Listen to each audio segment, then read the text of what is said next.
Part 37. The Pentium Era, South to North. Author, Mei-Shi Niang. Chapter 361. When Zhang Chen woke up, he habitually looked at his watch.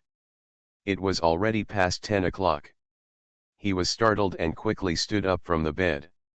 He reached for the pants hanging on the back of the chair beside the bed. But he didn't catch anything.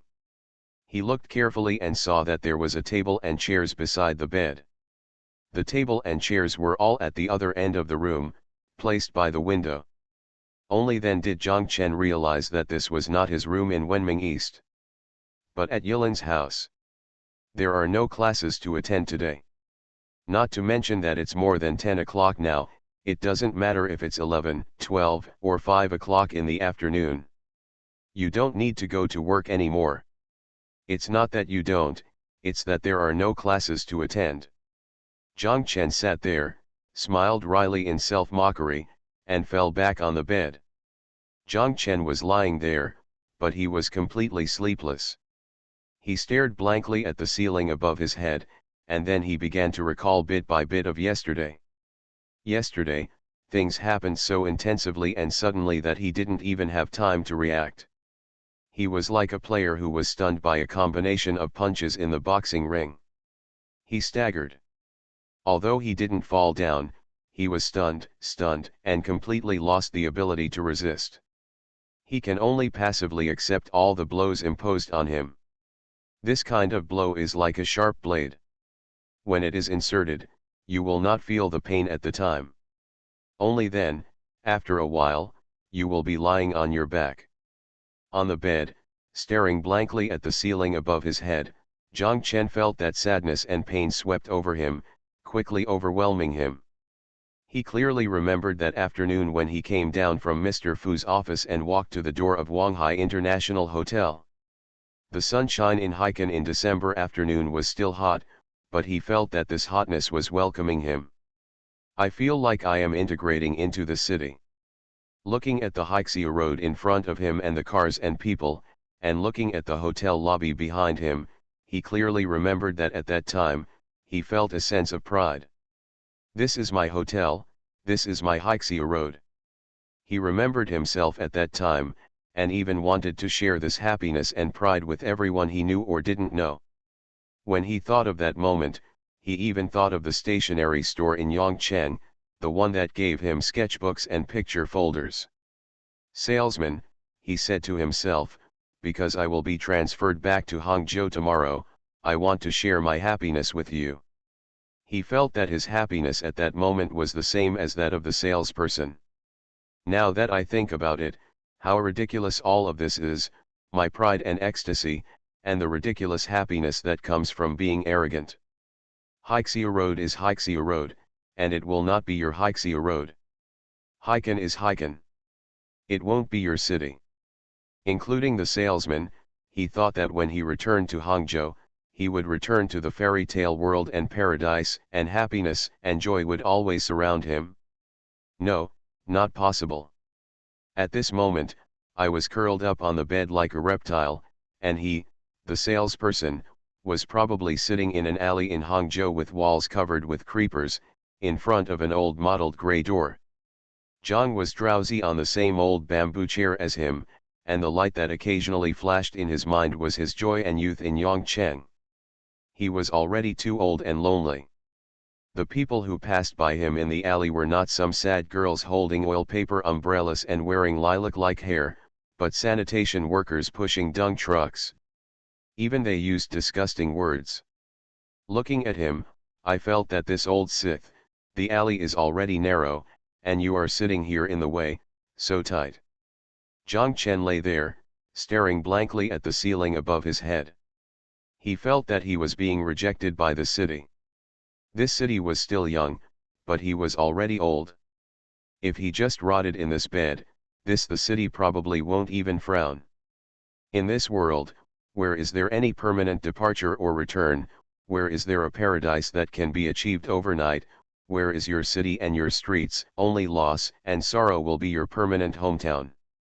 Life is tortured by the constant thought of changing hospital beds. Zhang Chen thought of this sentence.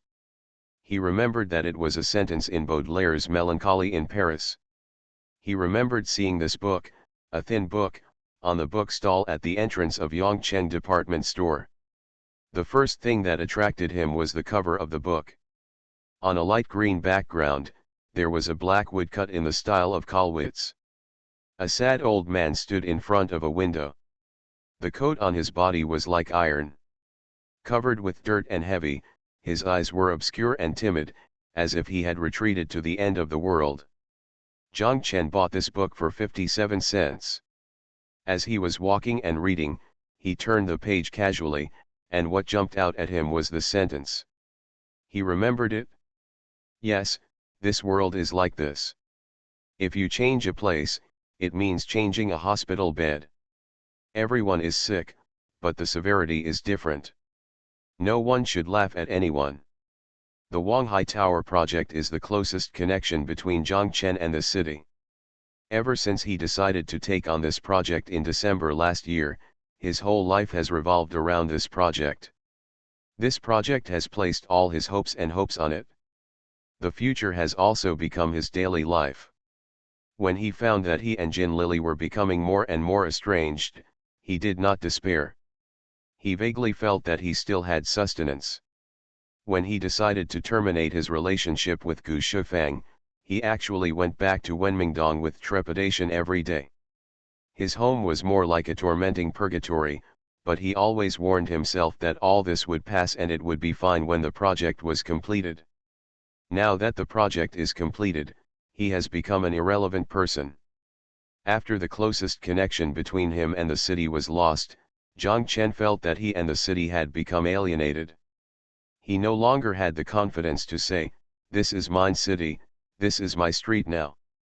A few months ago, he knew that the result that he and Jin Lily had reached today was inevitable, so when Jin Lily said those words to him yesterday, he did not feel sudden, and even felt a sense of relief that it had finally come. But when he ran to the open space alone and walked among the fireflies, he felt that he was not transparent, but hollow, penetrated by the city. He not only had nothing to do with the city, but also had nothing to do with the people here. Although the outcome has long been doomed, Zhang Chen will still feel loss and pain when all this really happens. This is beyond his own surprise.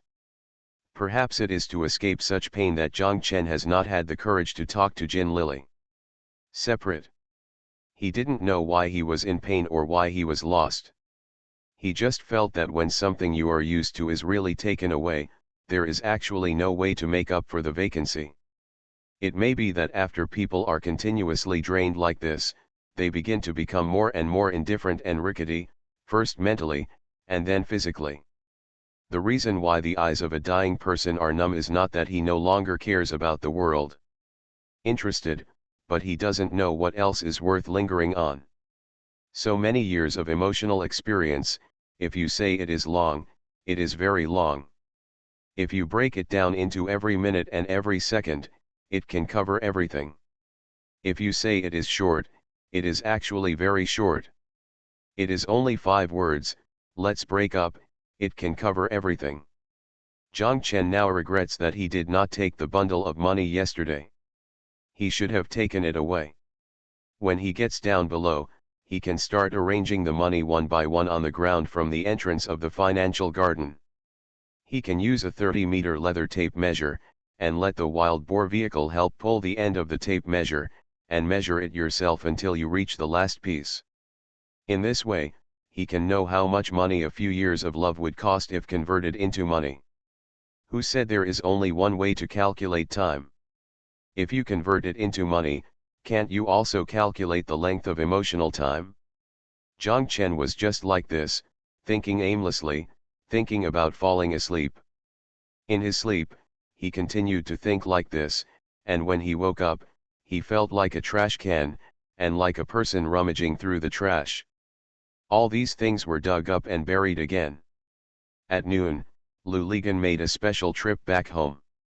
He saw that the door to Zhang Chen's room was closed. He stood at the door for a while and wanted to knock but didn't. He leaned on the window to take a look and saw Zhang Chen. He lay there motionless, not knowing whether he was asleep or awake. Lu Ligan sighed, walked downstairs again, and got in the car. Wu Zaiyi asked, "Go back to the company? Just stop here and take a nap." Wu Zaiyi was overjoyed, but he was also sleepy. The two of them parked the car in front of Yilan's house, put down their chairs, rolled down the windows, and fell asleep. In the early hours of the morning, when there was not even a trace of light in the sky, those fireflies disappeared without a trace within a few minutes, as if they had heard an order. As they sat there, they suddenly felt a little at a loss. For a while, everyone felt a little frustrated because they were waiting for these fireflies, and the fireflies seemed to abandon them for no reason. They didn't see the fireflies go there after all. In a world where fireflies disappeared, the sky lit up. They were surprised to find that the place was so decayed and dirty when there were no fireflies.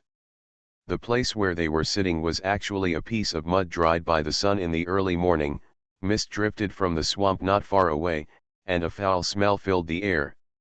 And the stench came from where they were sitting. They almost fled from there. The Pentium Era, South to North. Author, Mei-Shi Niang. Chapter 362. When Wenwen and Qian slept until they got up in the afternoon, Zhang Chen's door was still closed. The two of them crept over and saw that the curtains on the window were closed, but there was still a gap. They lay down on that gap. Looking inside, I saw Zhang Chen lying on the bed, motionless. The two returned to their rooms, discussed for a long time, and decided to call Lu Ligan. The two of them went downstairs wearing slippers and walked to the shop. It was almost 5 o'clock when they called Lu Ligan.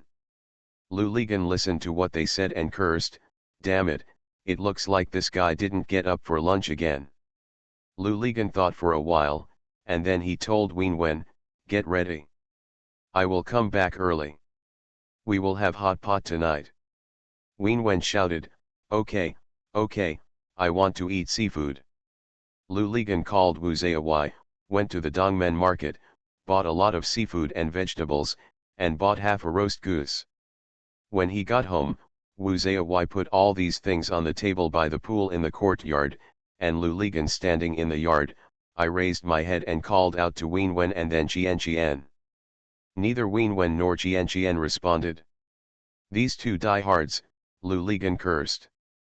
Yilan's mother came out and saw the things on the table. She waved her hand to Lu Ligan, meaning to stop barking. She walked over and helped them clean them quickly. Lu Ligan and Wu Zaiyi said, "It's okay, you can go back." Wu Zaiyi refused to leave and chuckled, "There are so many delicious foods, why don't you let me enjoy some of them, boss? You don't care about your subordinates too much. Damn it, why don't you go accompany Wei Venfang?" Lu Ligan cursed. "She went to her sister's house for dinner today." "Well, it's not in vain. You go to the shop first, come back with a box of Huangmei beer, and tell the boss to charge it to my account." Wu Kai was so upset that Lu Li went upstairs carrying half a roast goose and another bag. When he got upstairs, he saw that Wenwen and Qian had set up tables, stools, and a cassette stove in the corridor, but no one was there. Lu Ligan walked to the door of their room and saw two people standing in the room, looking at as he chuckled. Lu Ligan cursed. "I just called you, didn't you hear me?" After scolding myself, I realized that it was not that these two diehards didn't hear it, but that they deliberately refused to agree because they didn't want to go down and clean the seafood. Wenwen smiled and said to Lu Ligan, "Don't we have to go to work later? If our hands are fishy, we will be scolded by the customers." "That's right," Qian said, "I just put on my nail polish." "Then you still want to eat seafood?" Lu Ligan asked angrily. "It's okay to eat, but I don't want to kiss." "Just brush your teeth after eating," Wenwen said. "Okay, don't be nagging. Yilan's mother is about to finish washing. Go down and get it." Seeing their hesitation, Lu Lizang said, "Either I go down to get it, and you are responsible for waking brother Zhang Chen up." Wenwen ran out and shouted, I'm going to get the seafood. Qian also ran out. Lu Ligan shook his head. He walked to the door of Zhang Chen's room, knocked on the door, and shouted, "Get up and have dinner." "Don't eat," Zhang Chen said angrily. "Open the door if you don't want to eat, otherwise I'll keep knocking." Lu Ligan cursed. As expected, he kept knocking on the door. Zhang Chen finally couldn't bear it anymore and walked over to open the door. When he still wanted to go back to bed, Lu Ligan grabbed him. "Eat hot pot in the corridor. If you don't eat, don't sleep. I won't care if you go to heaven or earth after eating," Lu Ligan said. Zhang Chen glanced at him, walked out, and sat down on the stool. Lu Ligan took the steel pot and went to the sink to get water. When he came back, he sat the pot on the stove and lit it. Wu Zaiyi and Wen Qian also went upstairs. Lu Ligan took out the roast goose from the bag, and there was also a small bag. He bought small oranges, yellow lantern hot sauce and minced garlic. Wen and Qian brought the seafood and bought some from Yilin's mother. Got the assorted sauce and soy sauce. That's it. They were each seasoning, and when Wen took the minced garlic and was about to pour it into her own bowl, Lu Li scolded, "Don't you have to go to work, why are you still eating this?" Wen was stunned for a moment, but continued to pour it. She said no matter what, the people who come to our place are basically those who have drunk so much that their tongues are full. If you give them a fart, they can't smell it. Even Zhang Chen couldn't help but laugh. Lu Ligan scolded, "You are awesome. You dare to say anything. Nothing can be difficult for you." Wen shook her head and said proudly, "That's right, I just encountered that old fool, there is nothing I can do, alas, one thing will bring another." During the meal, Wen and Qian kept making Zhang Chen happy and found various reasons to drink with him. Zhang Chen hardly said anything but drank a lot of wine. Seeing that the meal was about to be finished, Lu Ligan and Zhang Chen said, "Let's go borrow the videotape after the meal. We haven't watched the video for a long time." Zhang Chen did not comment. Wen and Qian shouted, "Okay, we will take a look when we get back." "Brother Zhang Chen, you are not allowed to close the door and sleep." Zhang Chen smiled without saying anything. Wen seemed to have thought of something, and she patted Wu Zaiyi on the shoulder. "What for?" Wu Zaiyi asked. "Help us carry water, Qian. Let's go clean the floor in Brother Zhang Chen's room. Everyone can take off their shoes before entering. In this way, you can sit on the floor and watch the video without fear of many people." "Okay," Qian jumped up when she heard this. Wu Zaiyi helped carry buckets of water from the bathroom. Wen and Qian put all the things on the floor in Zhang Chen's room high, and then poured buckets of water onto the ground. Lu Ligan and Zhang Chen ignored them and continued drinking. The three of them were having fun when they heard Yilin's mother shouting from below. She didn't know what she was calling. Lu Ligan stood up and looked down. Yilin's mother stood in the yard, gesticulating and said to Lu Ligan. Lu Ligan Jean finally understood, and he quickly shouted to Wen and the others, "Stop, stop." Wen looked at him and asked in confusion, "Why stop? It's not finished yet." Zhang Chen couldn't help it anymore and laughed loudly. He said, "This floor has not been waterproofed. If you flush it like this, won't all the water flow to Yilin's house?" Wen and the others finally woke up and stopped quickly. Wen asked Zhang Chen, "Brother Zhang Chen, did you know this a long time ago and deliberately didn't tell us?" Zhang Chen Guang stopped laughing. Qian said on the side, "Let's not rinse it with water, but wipe it with a cloth. Anyway, it has been rinsed twice, so it can be wiped clean." Wen said yes, and the three of them got busy again. Lu Ligan and Zhang Chen said, "Ignore them and let's borrow the videotape." Zhang Chen thought for a while and looked at his room. There was no way to go back to the room now, and sitting in the corridor was in the way. He stood up and walked downstairs with Lu Ligan. The two went to the video rental store. Zhang Chen asked for the bridge on the River Kwai, Ambition of the Earth and Raiders of the Lost Ark. Lu Ligan asked for Ho Xiaoxian's City of Sadness and a Hong Kong TV series Eagle of the Earth. Zhang Chen felt that the title of the film was a bit familiar, but he couldn't remember where he had seen it before, so he stopped thinking about it. When the two of them came back, they passed by a small store. Lu Ligan bought another large bag of snacks. Zhang Chen cursed, "Why did you buy these? If you don't eat, those two diehards will eat too." Lu Ligan rolled his eyes at him. When the two returned home, they saw that all the tables and stools in the corridor had been cleared away. Only Wu Zaiwai was standing there. Wen Wen and Qian had gone to work. Wu Zaiwai took the bag from Lu Ligan's hand, turned it over and called "Road." "They're all so plain, what's so good about it, but not a third-level movie?" Lu Ligan scolded, "You are already in a humming relationship and you are still so flirtatious. Don't tell me that Wei Venfang won't even let you touch her." Wu Zaiwai chuckled and refused to answer his question. He took a pack of beef jerky from the bag of snacks and shouted, "I've left the leader. I'd better go back to the video room next door to watch it. It has a subwoofer. The woman screams like a tigress, so that's how exciting it is. By the way, leader, your eldest wife told you to take off your shoes when you go in." "Go, go, go," Lu Ligan cursed impatiently. The weather in Hainan is hot. After just a while, the floor of the room was already dry. Zhang Chen and Lu Ligan took off their shoes at the door, walked into the room, and after sitting down on the ground, Lu Ligan shouted, "These two diehards finally did something good. Not to mention, it's quite comfortable. You can lie down and sit everywhere."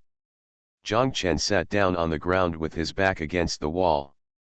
Lu Ligan turned on the power of the video recorder and asked him, what should he watch first? Whatever Zhang Chen said. Lu Ligan inserted the tape of Raiders of the Lost Ark into the video recorder. This film was well written by George Lucas, well directed by Spielberg, and acted well by Harrison Ford. The sun brought Lu Ligan in.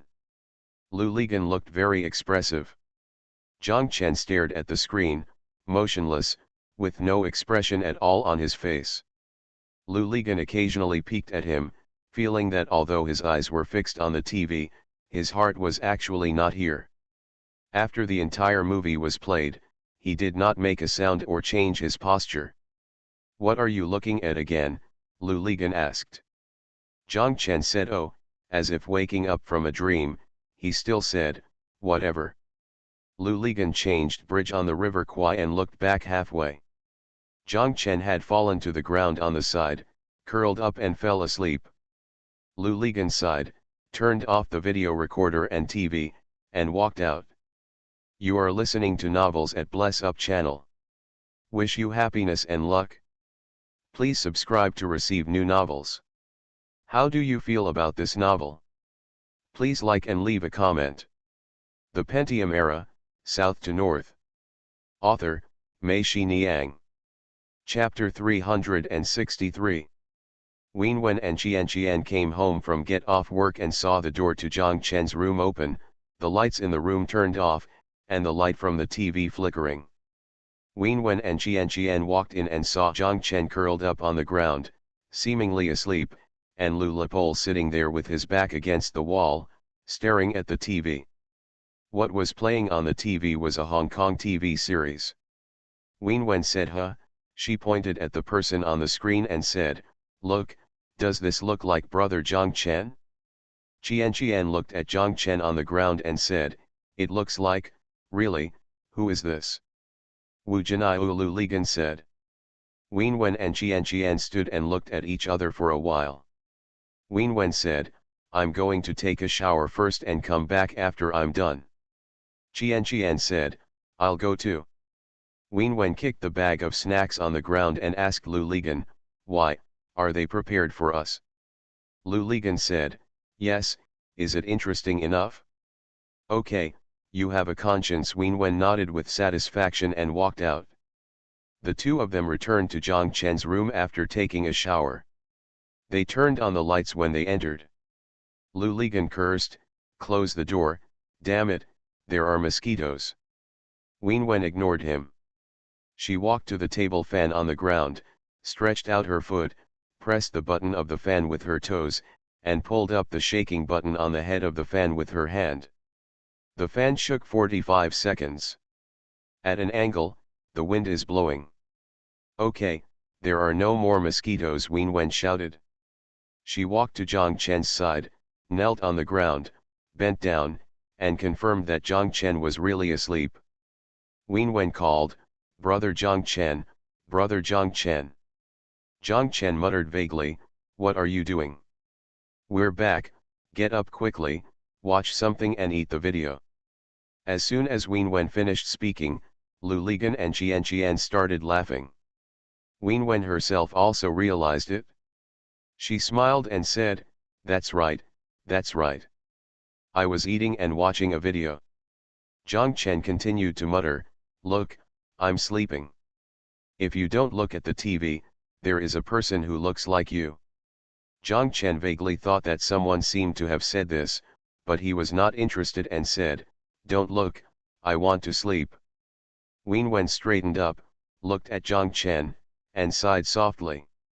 She stood up, walked to the bed, took the pillow and towel from the bed, returned to Zhang Chen, lifted Zhang Chen's head with one hand, stuffed the pillow under his head with the other, and said to him, "Go to sleep, it will feel more comfortable." She put the towel on Zhang Chen's body, then stood up and walked to the video recorder. She looked at the pile of films that Lu Ligan and the others had borrowed, and cursed. "You two grown men just borrowed a bunch of these and came back. In the middle of the night, look at this, are you monks?" Qian quickly said, "Shh, be gentle. It's okay, let brother Zhang Chen lie there, listen to the TV and listen to us talking," Ween Wen said, and Lu Ligan nodded. Lu Ligan asked, "If we don't look at this, what should we look at?" "Don't all men like to see naked buttocks in the middle of the night?" Ween Wen said. Lu Ligan scolded, "Your ideological level is the same as Wu Zheawei's. However, he is more sophisticated than you, and he also has a subwoofer." "What's that like?" Qian asked curiously. Oh, Ween Wen imitated, Lu Ligan and Qian fell to the ground laughing, and Zhang Chen couldn't help it, "Hey, the ground laughed. Brother Zhang Chen is awake." Ween Wen ran over, and Zhang Chen had no choice but to sit up and said angrily, "You are back, can I still sleep?" Ween Wen giggled and shouted, "Come over and watch the video together."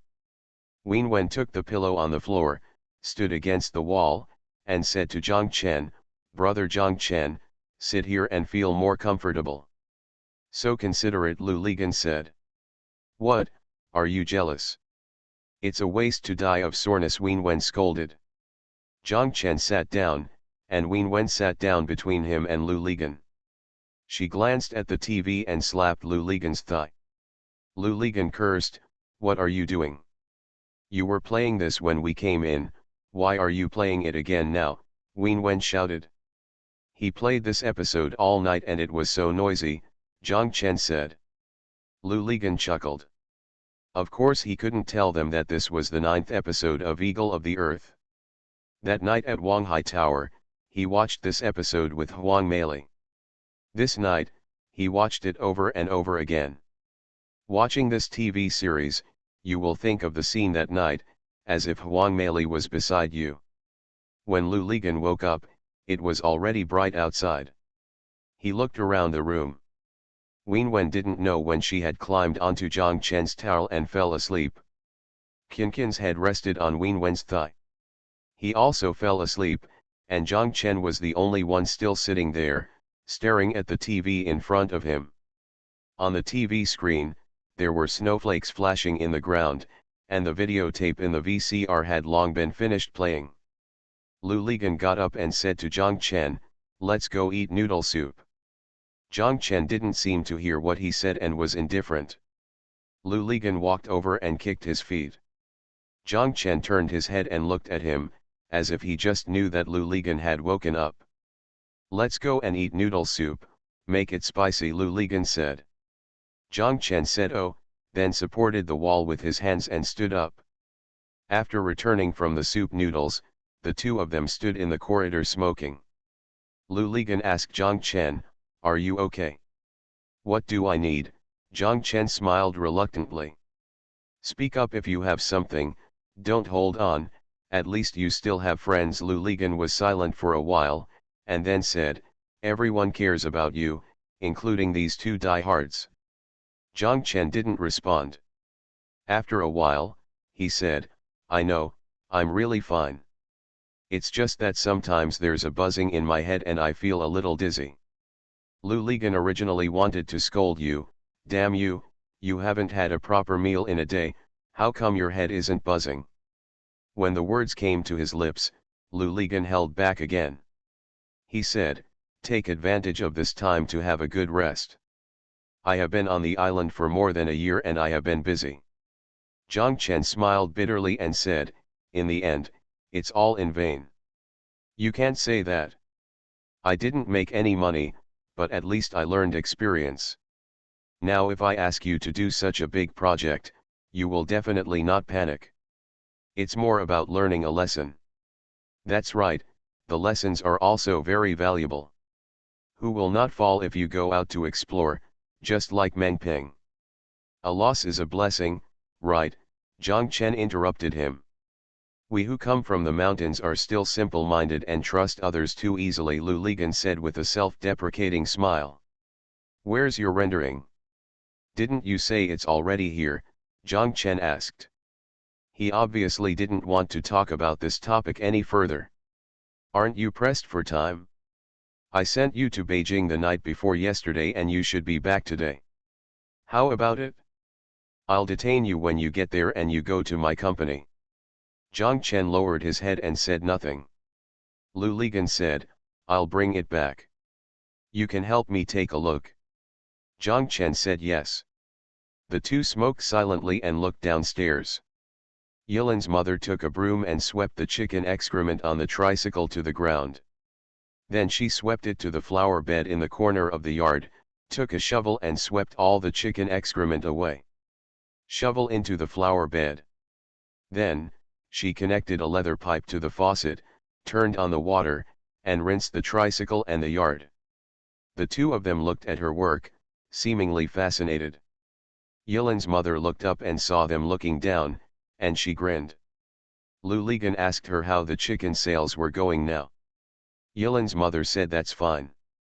The mainland guy next to me wants me to help him sell pigs here. Do you know how to kill pigs?" The two men laughed. With this smile, the atmosphere relaxed. Lu Ligan said, "Sometimes I admire Yilan's mother. She dares to sell anything. If you give her a missile, she will still drag it to the street and won't say she can't sell it. Yeah, don't think about anything, just do it." "That's good," Zhang Chen agreed. Lu Ligan asked, "Have you ever thought about what to do next?" "No, I don't know. Either go to my company. If I don't go, what can I do in your company? Front desk or cleaning? You really can't do these two. The project is about to start. You can go to the project department. Besides, don't you want to see how Jason and the others operate? Wouldn't it be more convenient to go to my company?" I told Sun Ho. Sun Ho will definitely agree. "No," Sun Ho agrees. "He only cares about your face. He doesn't think that the company really needs such a person." "I don't want that." "Then go to Meng Ping's company. Meng Ping called me yesterday to talk about this." "Go to him." "Then I can't do it. I'm not the person who can do his kind of work. By the way, I remembered. Jason and the others are going to open a branch in Hiken. Either you go to their place. Is this to your liking?" Zhang Chen still shook his head and said, "I don't think I can do design now. Really, yesterday when I picked up the pen, my head hurt so bad, my mind went blank, there was nothing." Lu Ligan sighed and said, "Then let's take a break." Can you still find Director Yang's phone number? Zhang Chen asked Lu Ligan. Which Director Yang? Director Yang from Danzhou Farm, Zhang Chen said. I want to go to his place to grow rubber. Lu Ligan didn't dare to talk about this issue anymore. He was afraid that this boring guy would really go to Danzhou if he couldn't stand it. Lu Lipol patted Zhang Chen on the shoulder and said to him, I'm going to wash my face. Wu Zayawai will be here later. Zhang Chen also felt that he had been standing for too long and his limbs were weak. He walked back to his room, stepped over Wen Wen and Qian who were lying on the ground, walked to his bed, and fell down. The Pentium Era, South to North. Author, Mei Xiniang. Chapter 364. Zhang Chen stayed like this for the next few days.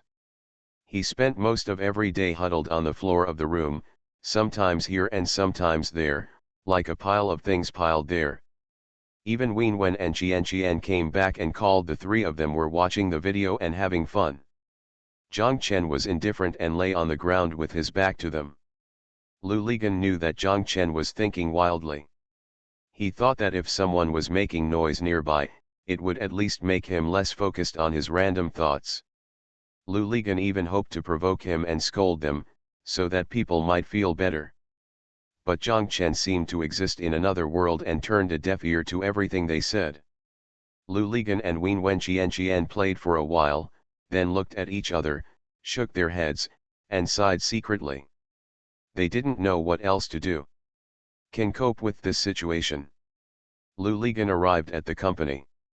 After a while, Chen Qiang and Li Yong came up. Chen Qiang asked Lu Ligan, how is Zhang Chen? Lu Ligan shook his head and sighed, my whole body is almost useless. It's no wonder, Chen Qiang said, for such a big blow, one is enough. He gets a pair a day. Is there anything we can do? No, I think there is nothing others can do. We have to see how he comes out on his own, Lu Ligan said. Lu Ligan's big brother rang, and Lu Ligan picked up the call. It was a second-rate guy. The second-rate guy called on the phone, I was forced to raise you. I've heard about the instructor. I was forced to raise you. How is the instructor doing now? What can I do? I sleep like a maggot every day, Lu Ligan said. How can that be done? This will make the person sleep badly. Just drag him out and give him a shot. Do you want me to come back? I will take him back, Huo said anxiously. Damn it, you've been taking him there for a year, and you still don't know when he has been there, Lu Ligan scolded. Then call the family. Do you want me to give you some phone numbers? They are pretty good, the second guy asked. Okay, thank you. I'm taking him home. I'm still afraid of being beaten by him, so don't make trouble and take care of yourself. Haha, I have a good place here.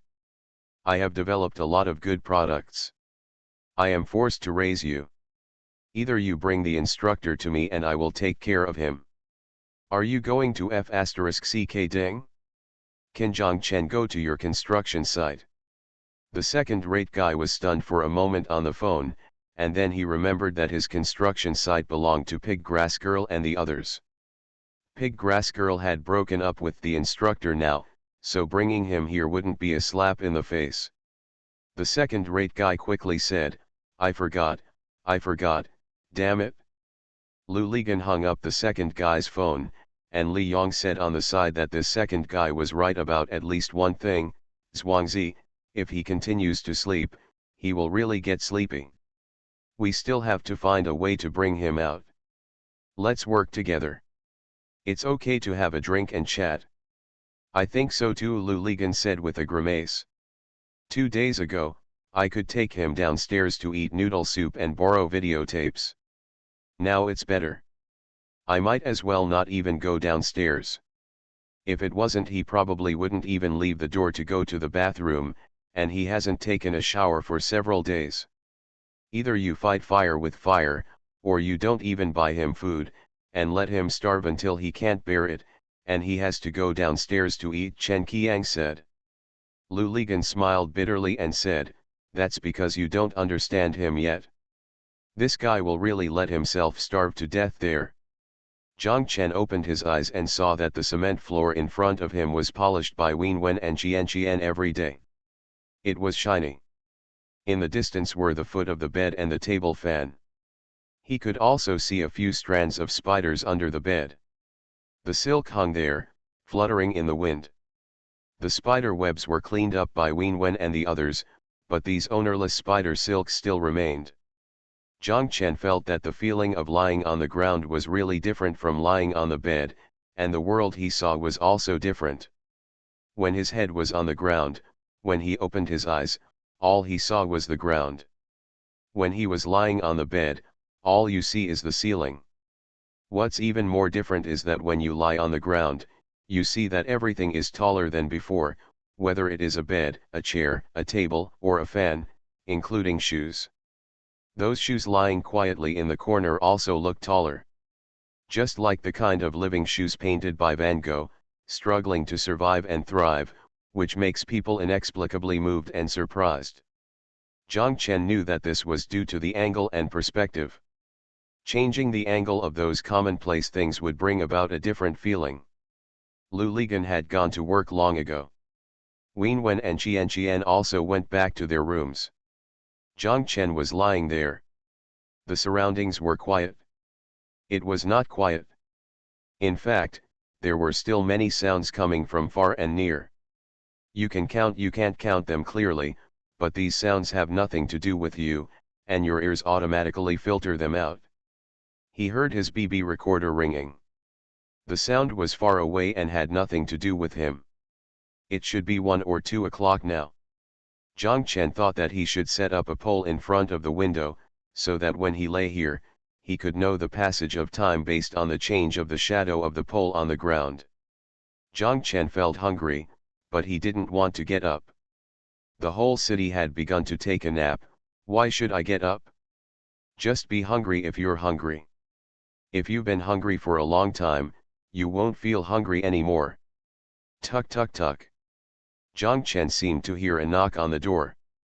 Who else would be here at this time? When Lu Ligan comes back, he will bang on the door. When Wen Wen and Qian Qian get up, their shadows will appear in the window, and then they will whisper. No one will knock on the door. Jiang Chen feels that he was hallucinating, and he didn't even bother to turn around to look at the door. Tuk tuk tuk. The knock on the door continued, and then a voice sounded, Mr. Zhang, are you there, Mr. Zhang? I am Xiao Cao. Jiang Chen heard Cao Qiaqing's voice. What was he doing here now? Jiang Chen got up and walked over to open the door. Jiang Chen was stunned. He saw Cao Qiaqing standing at the door, and the person standing behind him turned out to be Xiao Zhao. Why are you here? Jiang Chen asked in surprise. Xiao Zhao blushed and said, I happened to be near Wanghai Tower, so I wanted to try and see if I could find you. I already knew that you were not at Wanghai Tower, but I went anyway. Fortunately, I met you. Master Cao. I brought her here because you didn't give her back, Cao Qiaqing said. Cao Qiaqing could see from Jiang Chen's expression that he had done the right thing in bringing this girl. Cao Qiaqing and Jiang Chen said, I brought them here, so I'll go back. Only then did Jiang Chen think that he should let them in. Xiao Zhao looked at the shoes at the door, took off his shoes and walked in. Cao Qiaqing said, No, I'm going back. The construction site is in a mess. What happened on the construction site? Jiang Chen asked. Cao Qiaqing hesitated for a moment, and said to Jiang Chen, it's not a matter of project quantity, I just see him being messy, the more messy the better, Mr. Jiang, please leave it alone. Jiang Chen smiled bitterly and said, yeah, I can't control it anymore. Cao Qiaqing waved his hand, said goodbye to Jiang Chen, and turned to go downstairs. Jiang Chen closed the door to the room and looked at Xiao Zhao, who also looked at him. The two of them laughed at the same time. Jiang Chen said incoherently, this place is very simple. I didn't expect you to come. Xiao Zhao shook her head and said, I know everything about you. In fact, I have looked for you several times but couldn't find you. Zhang Chen smiled and said, tell me to get out, and I will get out. No, don't say that. I know what they did. It was them who were bad, not you. Xiao Zhao still shook his head, and Zhang Chen smelled the cool fragrance of her body again. Xiao Zhao looked at Zhang Chen and said blankly, I miss you very much. Do you miss me? Zhang Chen nodded. Xiao Zhao took a step closer, hugged him, lay in his ear and asked, then I won't leave. How about we stay together? Zhang Chen said yes, but now I have nothing. I don't care. Do you think I care? I just want us to be together. Xiao Zhao hugged Zhang Chen and cried. Wen Wen and Qian walked out of the room when they got up and looked in Zhang Chen's direction as a habit. Both of them opened their eyes wide. They saw a pair of girls' high-heeled sandals in front of Zhang Chen's door. The two people tiptoed over. Zhang Chen's door was closed and the curtains were drawn. They still lay down in the gap and looked inside. They were shocked when they saw Zhang Chen and a girl sitting there face to face, holding hands. Holding hands, the two of them didn't speak, they just kept looking at each other and smiling stupidly. Holy shit! Wen Wen and Qian quickly lowered their bodies, slipped under Zhang Chen's window, and clattered downstairs. They arrived at the shop and called Lu Ligan. What? What did you say? There is a woman in Zhang Chen's room. Did you see it wrong? Damn it, I might be wrong on my own, but so could two people, Wen Wen scolded. Yes, that's for sure. She's very beautiful. We also saw the shoes at the door. If you don't believe it, come back and take a look. Qian shouted from the side. The Pentium Era, South to North. Author, Mei Xiniang. Chapter 365.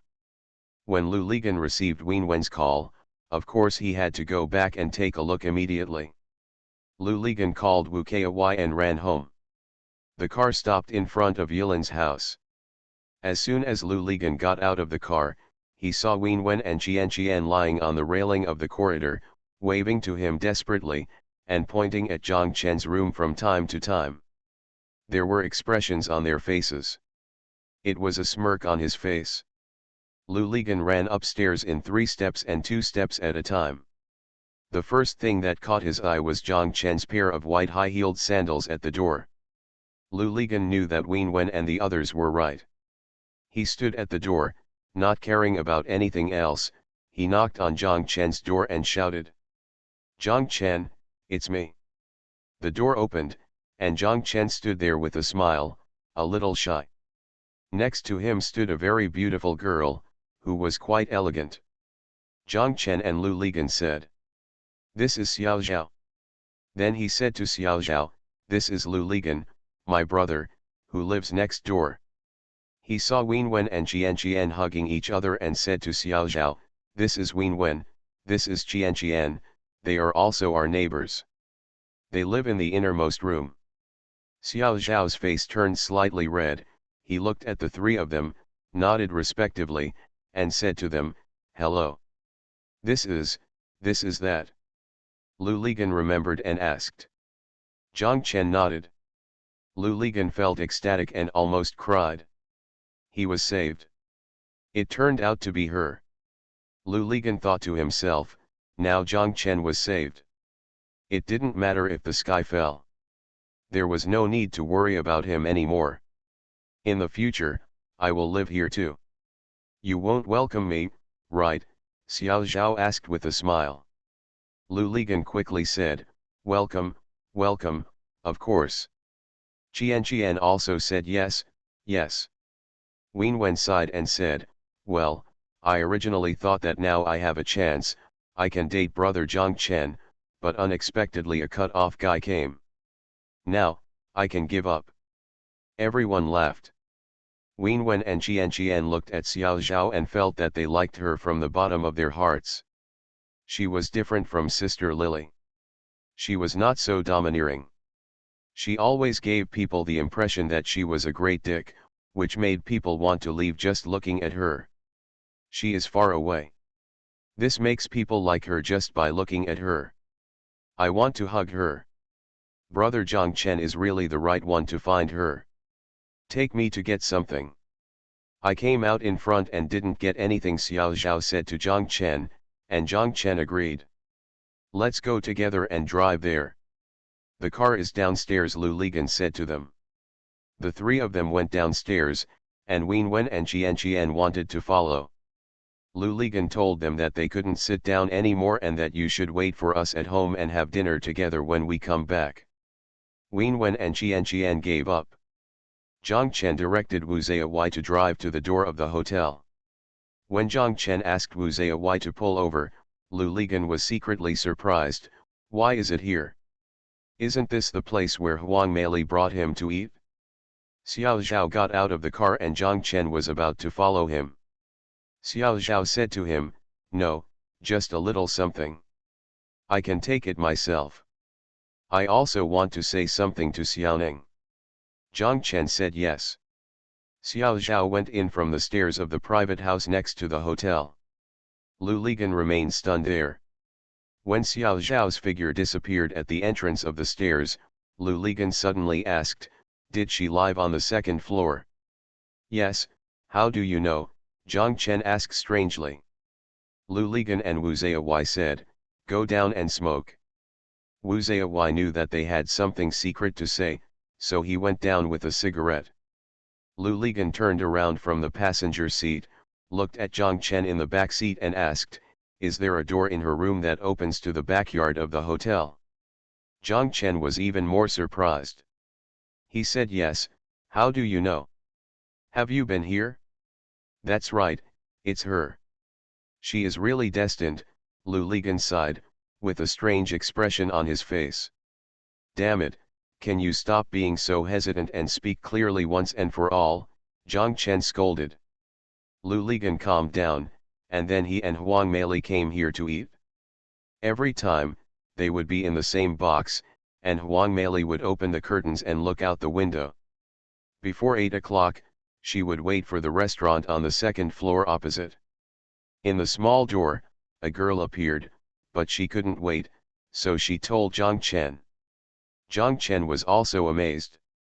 He also determined that what Huang Meili was talking about must be Xiao Zhao. There were only two people in the house, Xiao Zhao and Xiaoning. Judging from the time, when Huang Meili saw that person, Xiaoning, her belly was already very obvious, and it was impossible for Huang Meili not to notice it. Moreover, when someone knocks on the door or the doorbell rings, it is usually Xiaoning who opens and closes the door. She often walks out of the door to get some air. If it is Xiaoning, Huang Meili will never see her again. As for Xiao Zhao, it is true that he rarely appears in that door. Zhang Chen also remembered that when Wen Wen talked about it a few days ago, he felt as if someone had said that he looked like Wu Jinyu in Eagle of the Earth. Wasn't it Huang Meili, who said that in his office that day? Of Huang Hongguang's suicide was later widely reported in Haikan. Of course, Zhang Chen also knew that there were several versions of the legend. Although none of the versions could conclusively tell the entire process and reasons for his suicide, all versions hinted at him. His death was not that simple, and it was even hinted that he did not commit suicide. Zhang Chen asked Lu Ligan, but Lu Ligan was vague and unwilling to say more every time. Where is Huang Meili now? Zhang Chen asked. Lu Ligan shook his head, and he said to Zhang Chen, what I'm telling you now, maybe only you and me in Haikan know that Huang Meili is missing. When I told you that she left the island, she went to Seattle. We also talked on the phone twice when she was in Seattle. After her father's accident, she and her aunt disappeared. Lu Ligan then told Zhang Chen about the scene when the two people came to his office. Only then did Zhang Chen understand why Lu Ligan was vague and unwilling to say more every time he talked about it. It's to protect Huang Meili. Zhang Chen said that at least what we can know is that they disappeared on their own initiative and their safety is not a problem. How do you know they are safe? Lu Ligan asked. They disappeared in front, and those two people were looking for you behind. Moreover, when they looked for you, they didn't know where they were at all, which means that they disappeared on their own initiative. They must have known about it from some channel at the first time. Something happened to her father, and she had a premonition of danger, so she took the initiative to hide. Luligan chuckled, "It seems that your brain is not broken yet. You'd better be careful. They haven't found Huang Mei. They might still be following you secretly. After all, they know that you are the person Huang Mei is most likely to contact," Zhang Chen said. Luligan nodded and shook his head. He said, "It doesn't matter. Let them keep up. Anyway, I have nothing to hide now. I really have no contact with Huang Mei. Even if they monitor me, it will be in vain." "That's true, but you still have to be careful," Zhang Chen said. Luligan said he knew. Xiao Zhao and Xiao Ning appeared at the entrance of the stairs. Xiao Zhao was holding a travel bag in his right hand and supporting Xiao Ning with his left hand. Xiao Ning's belly was already very big and her whole face was completely swollen. Zhang Chen didn't recognize it at first glance. Wu Zaiwai walked a few steps, took the travel bag from Xiao Zhao's hand, and put it into the trunk of the car. Zhang Chen and Lu Ligan also got out of the car quickly. Xiao Ning and Zhang Chen nodded. The two of them stood there, hugging each other again, and finally started crying. Xiao Ning and Xiao Zhao said, "Be good and wish you happiness." Xiao Zhao kept nodding and told Xiao Ning that you should also take care of yourself. Everyone got in the car. Xiao Zhao walked to the car and then walked back. He hugged Xiao Ning for a while, then came back to the car and said to Wu Zaiwai, "Master Wu, let's go." They drove forward for a while, turned around, and drove back to the hotel door. They saw Xiao Ning still standing there. Several people came out of the hotel and looked at Xiao Ning. Zhang Chen saw that, including Mr. Fu's that apprentice. Zhang Chen wanted to roll down the window, but Xiao Zhao quickly said, "Don't open it." She told Wu Zaiwai again, "Master Wu, don't stop, go straight over." Zhang Chen understood that she didn't want people outside to see her. They passed the provincial government and went to the Daowen Hotel. Beyond that was the triangle area. The BB player in Xiao Zhao's bag rang. Xiao Zhao ignored it. After a while, it rang again. She took the phone out of the bag. The BB machine was taken out. Lu Ligan turned around, handed his brother over, and said to Xiao Zhao, "Use my phone to call back." Xiao Zhao said no. She rolled down the window and threw the BB camera out. Lu Ligan watched, secretly frightened. He thought, "This girl looks very weak on the surface, but in fact, she has a very decisive part in her heart, and she will not be sloppy in doing things." Lu Ligan feels that this and Zhang Chen are complementary. He felt happy for Zhang Chen in his heart. Zhang Chen knew that this BB machine must have been assigned to her by Mr. Fu. Just now, Mr. Fu might have detained him. Xiao Zhao didn't say it, but she told herself through her actions that she had completely broken with the past. Zhang Chen stretched out his hand and held Xiao Zhao's hand. Xiao Zhao's hand was still the same, cool. Xiao Zhao turned around, looked at Zhang Chen, and smiled softly. "You are listening to novels at Bless Up channel. Wish you happiness and luck. Please subscribe to receive new novels. How do you feel about this novel? Please like and leave a comment." The Pentium Era, South to North. Author, Mei Niang. Chapter 366. The five of them finished their meal at a small shop on the street. When they were walking back, they saw a car parked in front of Yilin's house. Zhang Chen looked at the license plate and felt a shiver in his heart. He quickly walked forward and sat in the car. As expected, it was Mr. Tan and the second-rate guy. When the two people saw them coming back, they also got out of the car. As soon as Mr. Tan saw Zhang Chen, he cursed, What are you thinking? Such a big thing happened, why didn't you call me? Do you think I am your eldest brother? It's not like the second-rate guy came back and told me, I'm still in the dark. Jiang Chen murmured, it's not a glorious thing, what's there to say? What disgraceful things have you done? What disgraceful things can you do? Don't you know what kind of person you are? The more Mr. Tan cursed, the louder he got. Lu Ligan hurriedly stepped forward and said to Mr. Tan, Mr. Tan, this is also my fault. The incident happened suddenly and he couldn't turn around. I should have called Mr. Tan to tell him, I'm sorry. Lu Ligan was really thinking about why he couldn't find Jiang Chen that night. He called everyone, but he didn't expect to call Mr. Tan. Mr. Tan slowed down his tone and said to Jiang Chen, come on, sit upstairs. I have something to tell you. A group of people went upstairs. Xiao Zhao turned around and walked towards the street. Wen Wen pulled her and asked, what are you going to do? Xiao Zhao whispered to her that there was no water at home, so I would buy some bottles of water. Wen Wen and Qian walked back with her. They bought water for upstairs. Lu Ligan and the second guy were standing in the corridor. Xiao Zhao gave the second guy some water. The second guy quickly said, thank you, sister-in-law. Xiao Zhao's face turned red. The idiot followed Lu Ligan and Wen Wen Qian into Lu Ligan's room. Xiao Zhao carried water into his room. Mr. Tan and Jiang Chen were talking. When Xiao Zhao came in, Mr. Tan raised his head and looked at her. Jiang Chen quickly introduced them to them. Jiang Chen and Mr. Tan said that this was Xiao Zhao.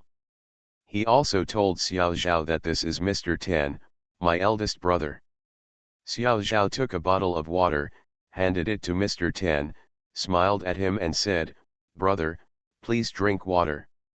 Mr. Tan said thank you and looked at Jiang Chen with questioning eyes.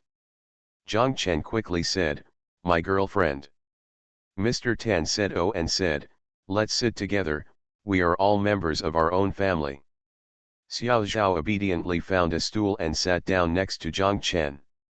Mr. Tan and Jiang Chen said, I didn't expect Hai Bassian to be so cruel and ruthless.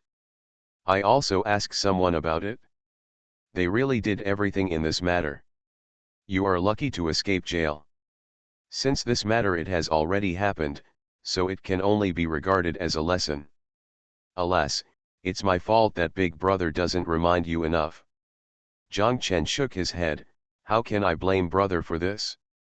I can only blame myself. I have thought about it in the past 2 days.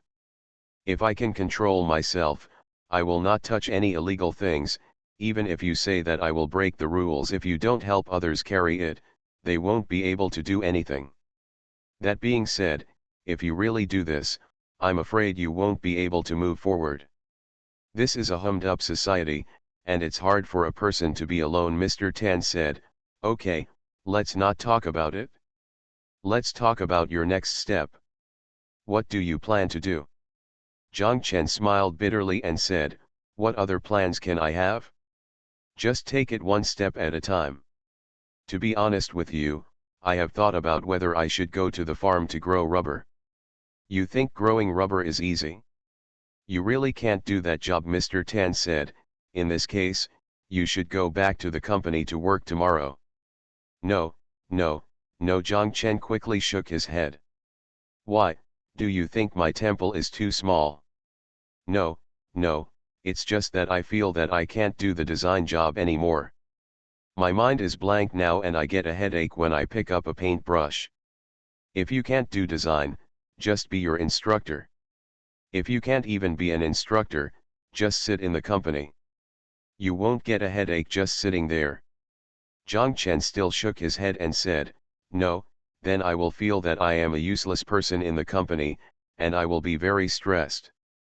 Then you're at home every day, so you're not stressed. Jiang Chen lowered his head and said nothing. Mr. Tan smiled and said, if you don't believe in yourself, you must also believe in brother. In my opinion, you can't be a useless person. A useless person is not something anyone can do if they want to. You can't even be a second-rate person, let alone a useless person. Xiao Zhao was sitting on the edge and couldn't bear it any longer. She stretched out her hand, held Zhang Chen's hand, and said to him, "You should still listen to Big Brother. Didn't you promise to support me? I only need simple food, but you also have to spend money to buy simple food. If you don't work, how can you have money to buy it? Go to Big Brother's place, no matter what you do, I think it's all good, you just have to do your best." Mr. Tan patted his thigh and shouted, "Yes, that's it, this matter is settled, 1-2, the minority obeys the majority. You must report to the company on time at 9 o'clock tomorrow morning. No, if you're late, I'll deduct your salary for being late, haha." Mr. Tan stood up and told them that he was leaving. Xiao Zhao persisted and said, "Brother, please sit down for a while." Mr. Tan can't say anything. There are still things in the company. Come back next time when you have a chance. Xiao Zhao said, "Yes, welcome, next time I will cook for you and you can have a good drink." Mr. Tan laughed heartily and said, "Okay, then I must come and enjoy the street." Zhang Chen sent Mr. Tan and his second wife downstairs and walked to the door of the car. Mr. Tan looked upstairs and Xiao Zhao was still standing there waving to them. Mr. Tan and Zhang Chen said, "This girl is nice and down to earth." The second-rate guy said from the side, "I think it's pretty good, too, compared to that pig grass girl." Mr. Tan kicked him over. The idiot bared his teeth and shut up quickly. After getting in the car, Mr. Tan told Huo to call and notify the heads of various departments in the company to come to the company for a meeting. Mr. Tan looked at his watch and continued, "In just half an hour." People were arriving one after another. Everyone was sitting in the conference room. They didn't know what would happen if Mr. Tan called them to the company this late at night. Someone asked the second guy, "Second commander, the commander called us here. Is there any urgent mission?" After asking myself, I didn't think it was right. There are some urgent projects that need to be arranged immediately. Then people from the design department and engineering department need to come. What are the people from the finance department and office here to do? The second-rate scolded, "Ask me, who am I going to ask, how do I know about the commander?" He was very angry and had nowhere to vent his anger. Before getting off work, he had made an appointment with Ding Dong to go to her place right after dinner. It had already been more than half an hour now. He could go back later. I don't know if they still have time. The second-rate guy saw that everyone was here, so he got up and went to Mr. Tan's office and said to him, "Uncle, everyone is here." Mr. Tan followed Mr. Tan back to the conference room. He walked to his seat at the head of the conference table and stood there without sitting down. Mr. Tan glanced at everyone and said to them, "I have called everyone here temporarily because I want to tell you something. Zhang Chen will go back to the company to work tomorrow. Most of the people here know him.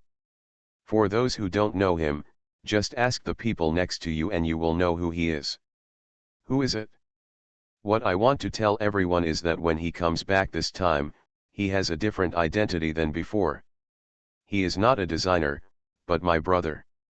No one in this conference room has the authority to assign him to do anything except me. He can take charge of this company for me, do you understand?"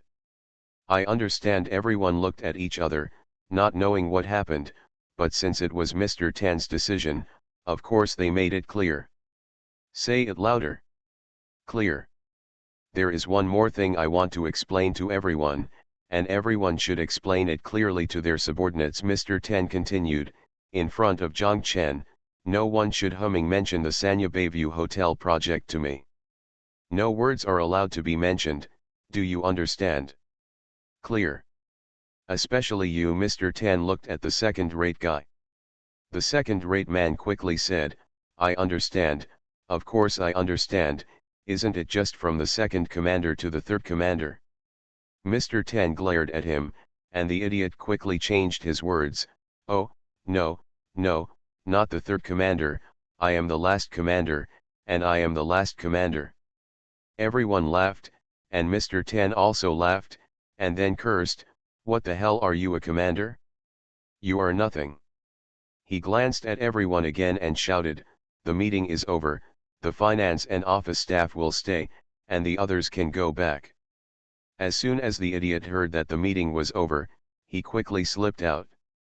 Unexpectedly, before he could step out of the door of the conference room, he heard Mr. Ten calling him, "Secret, you go to my office and wait.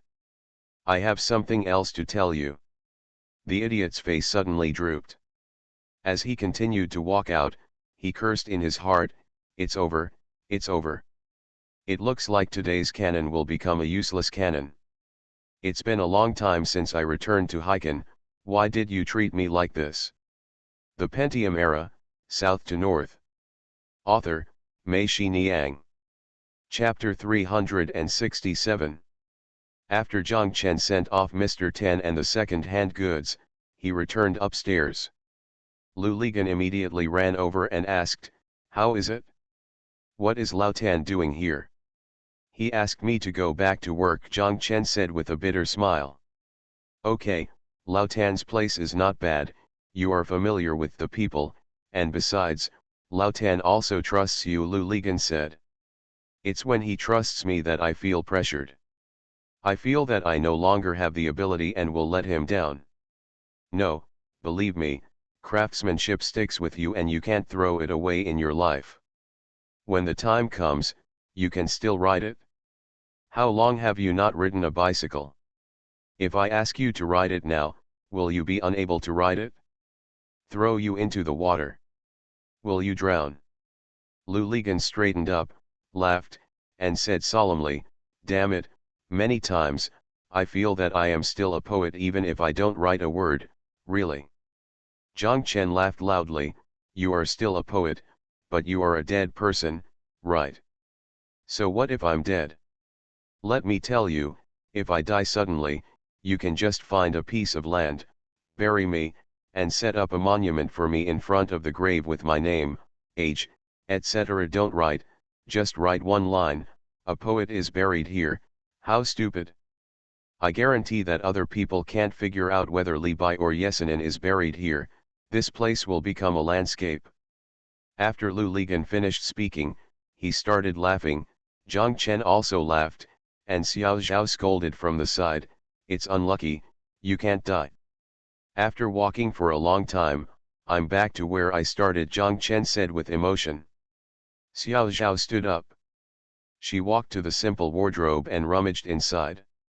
She found Zhang Chen's trousers and shirt and threw them on the bed. Zhang Chen saw them and asked, "What are you doing?" "Looking for clothes for you, don't you have to go to work tomorrow?" Zhang Chen smiled and said, "Then I can get it myself tomorrow." "No." Xiao Zhao shook her head and asked Lu Ligan, "Do you have an iron?" Lu Ligan said strangely, "Why do I want that?" "No." Xiao Zhao laughed and said, "I forgot that you are the boss in the company and you want others to dress sharply for you to see." Lu Ligan also laughed and said, "Only animals need to be well dressed, but I don't need to. No one in our company would want to show them to me. You look like a beast when you dress sharply. Then who are you?" "I am a beast." Xiao Zhao smiled softly. She looked at Zhang Chen, frowned and asked, "My dear, what will you do?" "You will be a beast in disguise tomorrow." Zhang Chen smiled and said, "I don't need it either, I can wear whatever I want." "No." Xiao Zhao shook her head firmly and said, "My mother has told me since I was a child that when a man walks on the street and a woman has both hands, he is slovenly and his clothes are missing a button or a nail. When people look at her, they will know that there is a lazy woman in the house. If I let you go out casually, your elder brother will laugh at me. I can see that your eldest brother is not a stickler. He is not so casual. He is actually a very serious person. Besides, if you dress neatly, you are also giving your eldest brother face and showing that you respect him and are willing to go to work. This matter is very serious. I didn't just say I have to do my best, this is what I do. Jiang Chen didn't even know that Xiao Zhao was always talking about something, but when Xiao Zhao really talked about it, she was so eloquent. She was right about one thing. Mr. Ten was indeed different from them. He was not a casual person. Underneath, he does have a very serious side, which may have been left to him by his long military life. Lu Ligan laughed when he heard it. He said, "Okay, it makes sense. Mom is the biggest, so you have to listen to her." Jiang Chen didn't know whether to laugh or cry. He said, "This is to turn me into Lao Xie." When Lu Ligan heard this, he remembered the two center lines on Mr. Xie's pants that could be used to cut tofu, and he laughed even harder. Xiao Zhao didn't know what they were laughing at, or who they were talking about, Lao Xie. She took the thermos bottle and went to the sink to get the water. When she came back, she inserted the thermos into the water bottle. When the water boiled, she took an enamel teapot, poured the hot water into the teapot, and held the teapot. He went to the bed, bent down, used the bed as an ironing board and the enamel teapot as an iron, and carefully ironed his clothes and trousers. Lu Ligan and Jiang Chen both suppressed the smiles on their faces.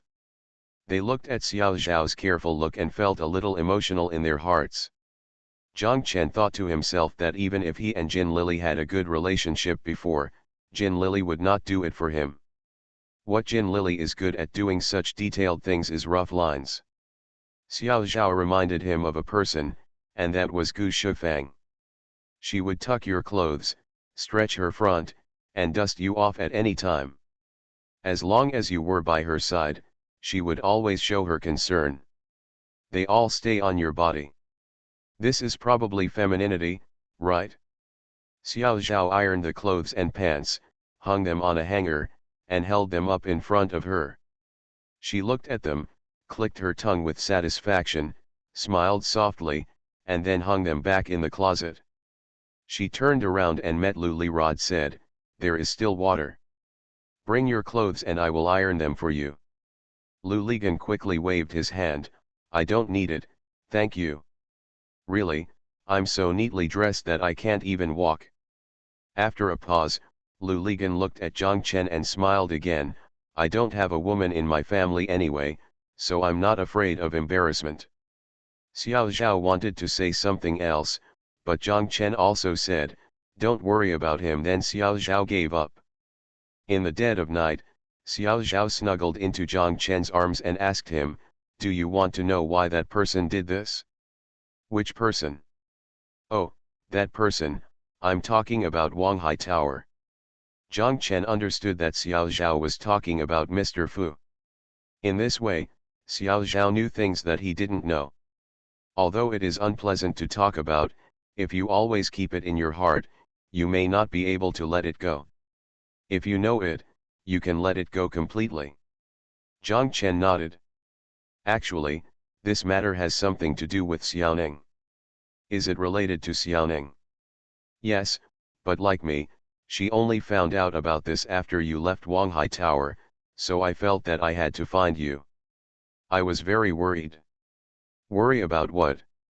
"I'm worried that you will go back to the mainland, and I may never see you again in this life." Jiang Chen held Xiao Zhao tightly, turned his face and kissed Xiao Zhao's face. Itchy Xiao Zhao chuckled, but he moved towards Jiang Chen. Xiao Ning was pregnant. He found a connection and took Xiao Ning secretly to the hospital for an examination. The examination results showed that Xiao Ning was pregnant with a boy. He was very happy. Their family was also very happy. He seemed to have a daughter. The whole family values boys over girls. They don't like the daughter at all, they just want a son. Alas, just like us, the people there also value boys over girls. Xiao Zhao sighed. Gu Shufang and Jiang Chen had talked about this. She said that when their whole family found out that she had given birth to a daughter, they left her alone in the hospital. Thinking about it now, it was chilling. The story Zhang Chen told Xiao Zhao was not surprising at all. The relationship between him and his wife seems to be very bad. Xiao Ning threatened him again, asking him to marry her, otherwise, she would abort the son. She didn't want to have her son without a father when he was born. He and his son have been criticized all their lives. Of course he agreed to Xiao Ning's request. He said that he had a bad relationship with his wife and was about to divorce. What's the big deal? He just agreed. He promised Xiao Ning that after his son is born, he will marry her. Of course Xiao Ning won't do it. Xiao Ning said, "You are such a spendthrift and are looking for women everywhere. How can I believe you? I'm afraid I gave birth to my son. In your eyes, I don't have a penny it's worth it. Don't even think about marrying me. I don't know if you will drive me away." I also think Xiao Ning is right. He is really someone who would do this. Xiao Ning demanded that before she gave birth to a child, he must divorce his wife and give her a sum of money. Only in this way would she feel that she was guaranteed. She would not bother to care about what he was doing outside. Otherwise, Xiao Ning would rather not give birth. Xiao Ning threatened him that even if he gave birth, I would suffocate your son to death. Since I can't live on my own, why should I let you live a satisfactory life?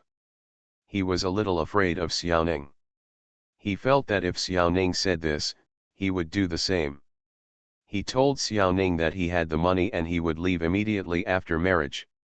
Don't scare my son. He really went to talk to his wife. His wife said that the marriage can be divorced immediately, but all his money must be given to her and their daughter, and not to that woman, that is, Xiao Ning. He didn't even know that his wife. How do you know he has other money? Zhang Chen thought to himself, how do you know? It must be Xiao Su who said it. His wife also threatened him, saying that if he didn't give her all the money, she would report him and accuse him of bigamy. She said that he and Xiao Ning were in a de facto marriage, and she would also accuse him of being a child like them. People in the unit will be expelled immediately once they discover that they are superborn. No matter how high-ranking an official you are, it will be of no use. Of course he was afraid and agreed to give all his money to his wife and daughter, but in this way, he would have no money to give to Xiao Ning, so he discussed with his wife and said that he would give her all his money. But give your money to Xiao Ning. His wife said that she doesn't care. It's not her money anyway, and she only wants her share. You know what happened next? Zhang Chen's back felt cold when he heard this. It turns out that this is what happened. No wonder the secret room is no longer secret. Everything in it is gone. What else is it secret? What made Zhang Chen feel a little heartbroken was that it turned out that Gu Shufang was involved, or at least knew about it. Her lack of care was probably what she said, I will definitely make you regret it. At this time, Zhang Chen felt shuddered when he thought of her standing on the stairs, holding her hands on her chest, looking at him coldly. In the distance, the ghost is singing. The sun has paved the earth into a golden avenue / it shines with us with a bronze pride / it is full of enthusiasm, this city has love / we have a higher and farther future together. He sang This City Has Love by Chao Huajian. The Pentium Era, South to North. Author, Mei Shi Niang. Chapter 368. Wenwen and Qian were still sleeping when they were woken up by the sound of ping ping pong pong pong in the corridor. They also heard the vague voices of Yilin's mother and Xiao Zhao. Wenwen got out of bed, rubbed her eyes and walked to the door. Outside, I saw Xiao Zhao in the corridor, scrubbing an old desk. What are you doing? Wenwen asked. Xiao Zhao looked at her and smiled, did I wake you up? Sorry, I just bought a lot of things, and Aunt helped me bring them up. What are you using this broken table for? Wenwen asked. Xiao Zhao asked back, there are so many of you and you don't even have a pot. No, I almost forgot what the pot looks like. Wenwen shook her head like a rattle. Then what do you eat? Whatever, biscuits, bread, instant noodles, or go to the street to eat noodles. Xiao Zhao frowned and said, "It's so pitiful. You treat yourselves like pigs. Even pigs eat better than you. Then what should we do? Otherwise," Wen Wen giggled, "how about you support us?" Xiao Zhao patted the desk and said to Wen Wen, "Okay, I will support you from now on. Did you see that this one is for the gas stove?" While the two were talking, Yilin's mother came up carrying a gas tank. Xiao Zhao saw it and hurried over and said to her, "Auntie, I didn't mean that I came down to carry it." Yilin's mother looked at her and said, "Why do you still need to carry this little thing here? I'm half a pig," so I snorted and got on the tricycle. Xiao Zhao and Wen Wen both laughed, and Xiao Zhao praised, "Auntie is still awesome." Wen Wen stretched her head to see that there was something in the yard below, so she opened the door behind her with her foot and shouted, "Qian Qian, get up and help." Qian Qian walked out and the two of them went downstairs. Yilin's mother looked at the desk and said to Xiao Zhao, "Put it over there. It's spacious and convenient for washing vegetables." She pointed to the edge of the pool. Xiao Zhao thought it made sense, so he and Yilin's mother carried the table over there. When they moved the gas tanks there, Wen Wen and Qian Qian came up carrying a basket. In the basket are gas stoves, pots, shovels, chopping boards, knives and so on. They put the gas stove and chopping board on the desk, put the gas tank next to the desk, connected the gas, and Yilin's mother lit the gas with a pop. Wen Wen and Qian Qian both clapped their hands. There was also a cardboard box below, which was lifted up and contained tableware. Yilin's mother brought a hammer and cement nails and nailed a row of nails on the wall so that she could hang spatulas, dishcloths, and the like. Yilin's mother went to the utility room downstairs and brought up 2 pieces of bamboo used in construction sites. One end was tied to the eaves above with wire, and the other end was tied to the railing and handrail below. Then she tied a piece of plastic sheet to the bamboo pieces. This place instantly became a semi-enclosed space. When the wind blows, the gas stove's fire will not be disturbed. After all this was done, Yilin's mother asked, "How many of you are going to have dinner?" Xiao Zhao said 5. Yilin's mother said, "Do you know how to eat?"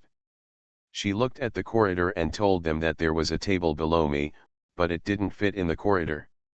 Wen Wen ran back to the room, took the key, walked over, opened Lu Ligan's door, and said to them, "Put it here, we will eat in this room."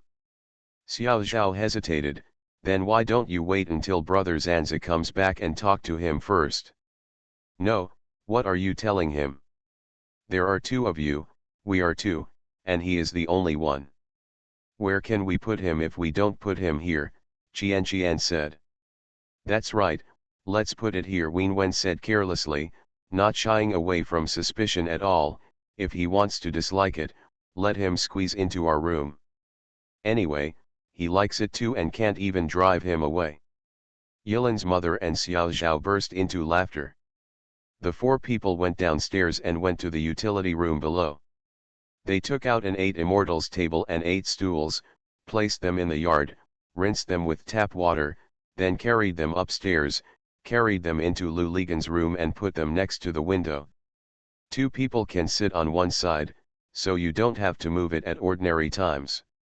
No matter how many guests come, you can just lift it out. Everything was packed up and Yilin's mother was going out. Xiao Zhao asked Wen Wen and Qian Qian what they wanted to eat for lunch, and I went to buy groceries. Wen Wen and Qian Qian quickly shook their heads. Wen Wen hugged Xiao Zhao and said, "You smell so good, either sleep with me or I want to eat you." "Rogue," Xiao Zhao laughed and cursed. Wen Wen and Qian Qian sneaked into the room to sleep. Xiao Zhao decided to go to the shop to buy some noodles first, eat noodles by himself at noon, and then go to the market to buy vegetables at around 3 o'clock in the afternoon. Before Xiao Zhao could walk out of the room, he heard someone shouting from downstairs, "Sister-in-law, sister-in-law." This voice seemed familiar. Xiao Zhao walked outside the door and looked down. She couldn't help being surprised. She saw the idiot who came with Brother Tan last night, standing outside the courtyard with 3 people behind them, and a truck filled with furniture.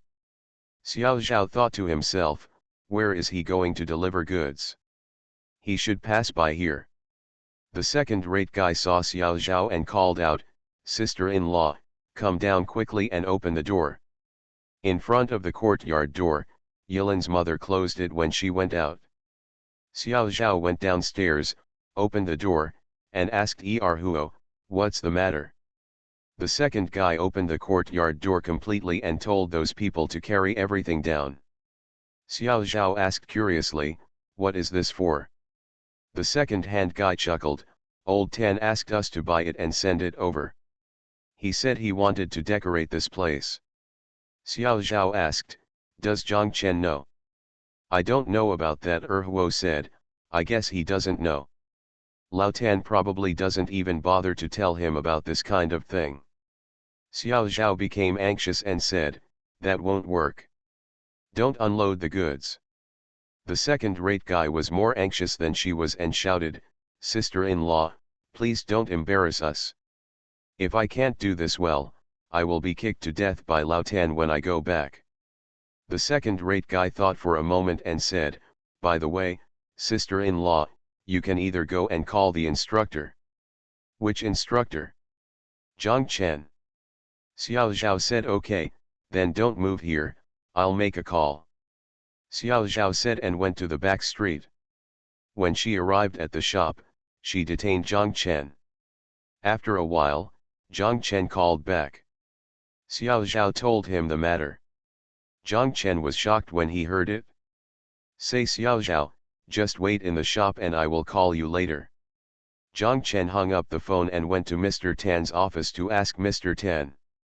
Mr. Tan said without raising his head, "Yes, I asked the second-hand guy to do it. I told him that he wouldn't pick one, stack up the junk and send it over." "Brother, I really can't have this." Zhang Chen was anxious. "I'm not giving it to you, I'm giving it to my brother and sister." Mr. Tan raised his head, looked at Zhang Chen and asked, "I want to give my brother and sister some furniture, do I need your permission first?" "No, brother, Zhang Chen was a little incoherent. "We live like this now, it's quite good." "That's what you said? There's just one more bed and a few more stools than the main road. If you were alone, I wouldn't bother to care about you." Mr. Tan cursed. After the scolding, his tone became more tactful, "Don't even think about it. Now that you are 2 people, you have a family. This family should be like a family. Do you understand? I'm a girl, I don't covet your glory and wealth, but you can't bully others either, do you understand?" Zhang Chen could only nod his head and said to Mr. Tan, "I understand. Is there anything else?" Zhang Chen shook his head. "Then go ahead," Mr. Tan said. Zhang Chen walked back to his office and made a call to the store. The person who answered the phone was Xiao Zhao. Zhang Chen and Xiao Zhao said, "I can't help it. I went to see my elder brother and was scolded by him. Why don't you let me go, let them move?" Xiao Zhao said, "Oh," and when he was about to hang up, he remembered and said to Zhang Chen, "You and Zhuangzi should come back early. I bought a gas stove and I will cook you some authentic Sichuan food tonight." Zhang Chen said, "Okay, don't work too hard." After hanging up the phone, Xiao Zhao returned to Yilin's house and saw that everything on the truck had been moved to the yard. The second-hand gang was upstairs, moving their old furniture from the room to the corridor. When Xiao Zhao saw it, he couldn't help but shake his head. Why should he make a call? This person disagreed. They had already decided that asking him to make a call was just to find an excuse to distract himself. As Xiao Zhao went upstairs, he felt funny in his heart. This brother is really like a robber when he gives away things. Whether you want it or not, I will give it to you first. Xiao Zhao smiled and felt warm in her heart. She thought that from yesterday to today, the people she met were so nice, whether it was the Pole, the eldest brother, or the landlord Yilin's mother, including Ween Wenqian next door, and this second-rate guy upstairs. Xiao Zhao walked upstairs. Erguo and the others had already moved everything out and were laying rubber sheets on the floor. Seeing Xiao Zhao, Erguo asked with a wicked smile, "Sister-in-law, have you asked the instructor? You lied and got scolded by him." "How do you know?" Xiao Zhaokai asked. "Haha, how could I not know? As soon as my Uncle Tan raised his butt, I knew what he was going to fart." As Erguo said, not only Xiao Zhao, but also the workers working inside started laughing. The idiot pointed at them and cursed, you guys, don't go to Mr. Tan to learn how to talk, or I won't let you go.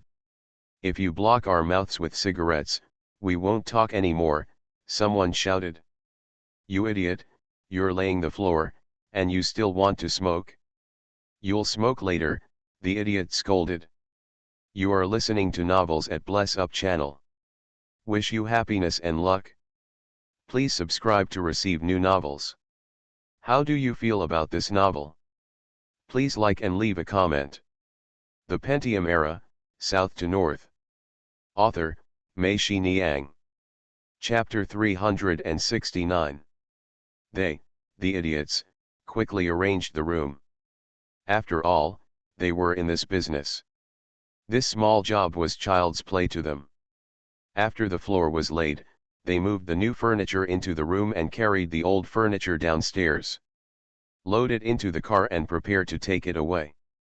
After they finished their work, they stood in the corridor smoking. Ween Wen heard the noise outside and thought it was Xiao Zhao and Yilin's mother moving something again. She came out wearing a nightgown with messy hair and saw a man standing in the corridor. The pile of men said yeah and hurriedly fled back to the room. People in the corridor laughed loudly, and the idiot scolded, "You are forced to raise this pole, you are so lucky to have such two beauties at home, and you have a pair of them as soon as you raise them." Xiao Zhao was wiping the new furniture with a cloth in the room. He heard Ween Wen shouting and they were laughing. He didn't hear clearly what the second-rate guy was saying, so he walked out and asked, "What's wrong?" Nothing, it's from next door. I heard such a group of handsome guys outside the door, so I came out to take a look," Erhuo said. "You are so handsome," Ween Wen cursed in the room.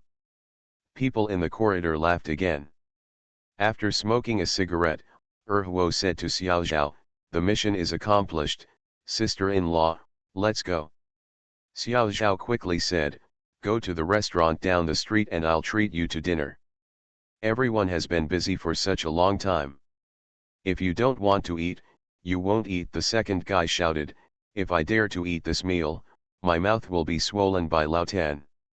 We are going back to the company. Next time I will come with the instructor to share the meal." The group of people said they were leaving and left.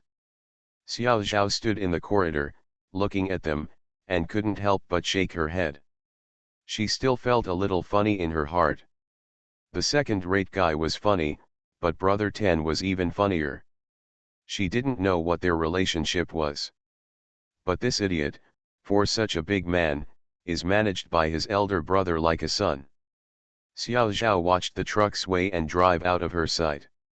Then she returned to the room and sat down on the sofa. She looked at the room.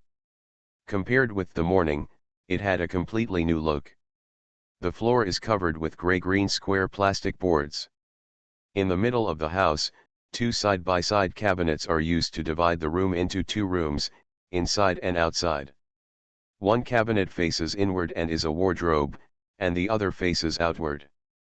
The lower part of the cabinet is a cabinet, and the upper part is a grid of shelves, which can be used to store sundries and books. The cabinet and the wall over there formed a passage more than 1 meter wide. Xiao Zhao planned to hang a curtain here, so that the inside and outside would become two rooms. The one inside contained a bed, two bedside tables, and a dressing table. The one outside contained a set of sofas and a writing desk. Next to the writing desk, there was a very expensive double bed at the time. "Open the door to the refrigerator." Opposite the sofa, the TV and VCR were originally placed on two benches. The two benches have now been replaced by a low cabinet. The TV set was also changed to a large 29-inch color TV set. Xiao Zhao sat there, looking around happily. As she looked around, she suddenly felt her heart and body soften, and tears flowed down. From here, it will be her home. She thinks that this is her home in Haikan, the home that truly belongs to her, the home of her and Zhang Chen, a home where although there are no parents, there is her lover. After traveling so far after a long journey, she could finally rest. Wenwen heard no movement outside, opened the door, and saw that those people were no longer there. Wenwen came over, and before she reached the door, she shouted, "Those gangsters are gone." Xiao Zhao quickly wiped away his tears with his hands. Wenwen walked to the door and exclaimed, "Holy shit, what's going on? Why has it changed so much?" Xiao Zhao said, "It was the big brother who asked them to deliver it last night." "Oh, damn, why don't I have a big brother like this?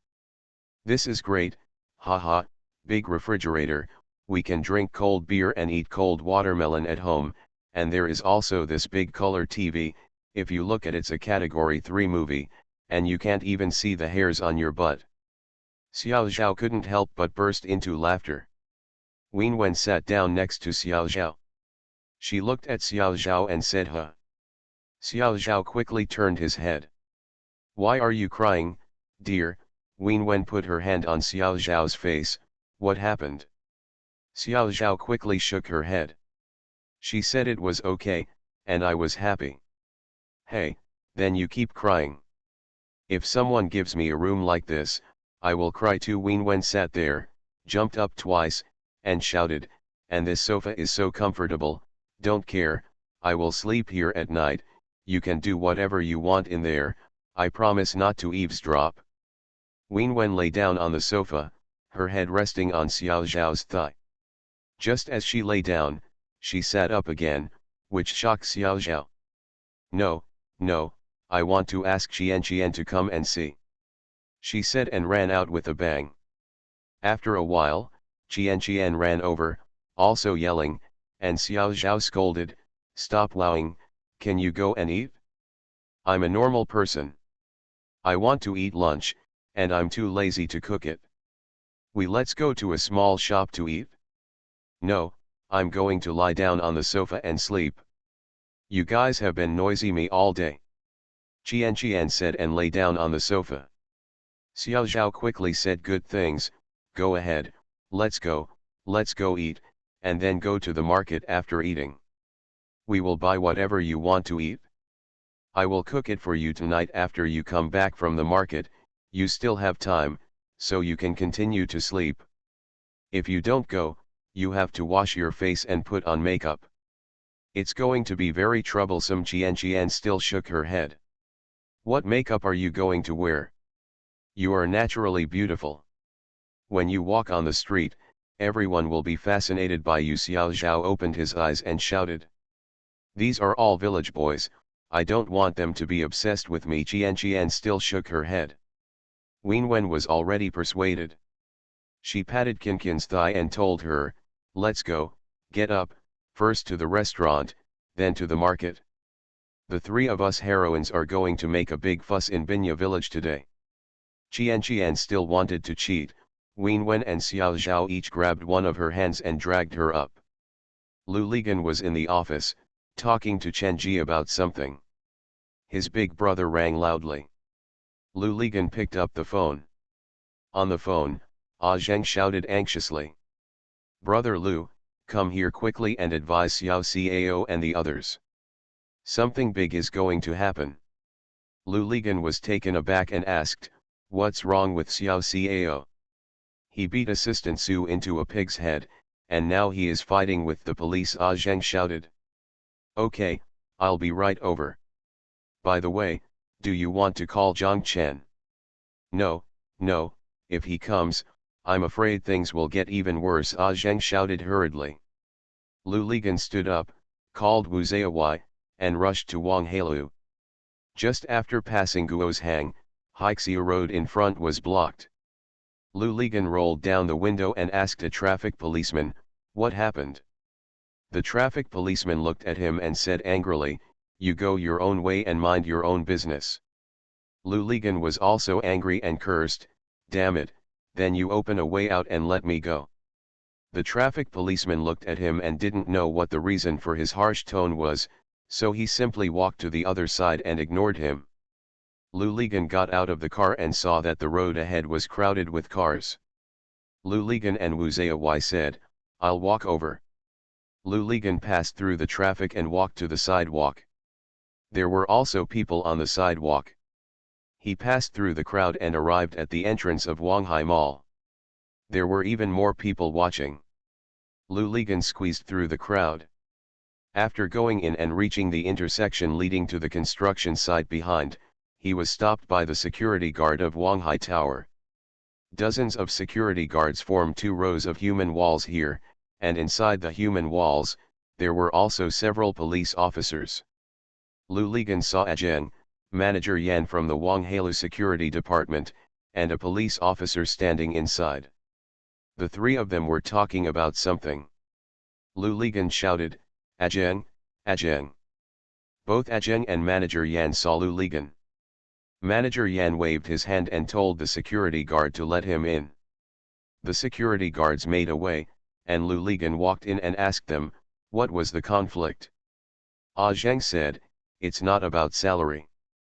"What does the salary of the decoration workers have to do with Wanghai Tower?" "How could Assistant Su be involved?" Lu Ligan asked deliberately. "Even if there is a conflict, it should be a conflict between Panchi Company and the workers." Ajeng smiled and said nothing. Manager Yan simply turned around and pretended not to hear what Lu Ligan was saying. The police officer snorted softly. "What's going on now?" Lu Ligan asked. "Go and see for yourself," Ajeng said. The four people walked inside, and when they arrived at the open space, Lu Ligan was startled. He saw more than 100 workers standing in the open space, each holding a steel bar in their hands, looking like they were fighting for their lives. The gate of Wazishan Road was also filled with security guards and police officers from Wanghai Tower. Manager Yan and Lu Ligan said, "Now they won't talk to us at all. They said that since they can't get the salary for the decoration, they will smash the Wanghai Tower. No, our people stopped here. If we don't let them come out, big trouble will happen if they come out." The Pentium Era, South to North. Author, Mei Shi Niang. Chapter 370. Lu Ligan walked over. Those workers all knew Lu Ligan. Lu Ligan asked them, "What happened?" The workers told him that it was Assistant Su who said that their project quantities were calculated incorrectly and were all overstated, so they had to settle at 90%. "This is all done by Zhang Zhongzong, and we have confirmed it ourselves. How could it be wrong?" "Yeah, that dickhead doesn't know anything. When he came, he said he could only pay 90%. Of course we won't do it." Lu Ligan breathed a sigh of relief. If this was the case, then the workers would be justified and there was nothing to be afraid of. All that was left now was that Cao Kuoking beat Assistant Su into a pig's head, but he had to make sure that Cao Kuoking was fine. These two things must be tied together and resolved. Lu Ligan asked the worker, "Where is Xiao Cao?" "In the work shed. The police wanted to take him away, but we wouldn't let him." "You are doing the right thing. If someone wants to be taken away, this matter cannot be explained clearly," Lu Ligan said. "I will go over and take a look. Don't be anxious, I promise that you will get it every penny today's salary and bonus, but also ensuring that Xiao Cao is fine, okay?" The workers all nodded. Lu Ligan walked to the workshed and saw Cao Kuoking, surrounded by more than a dozen of his fellow apprentices. Lu Ligan smiled and said, "You deliberately struck so hard, right? Of course, this bastard came to your door all by himself. If you don't beat him, it's all for nothing." "Yes, he deserves to be beaten," Lu Ligan said, but if we ask him to beat him now, it will be in vain.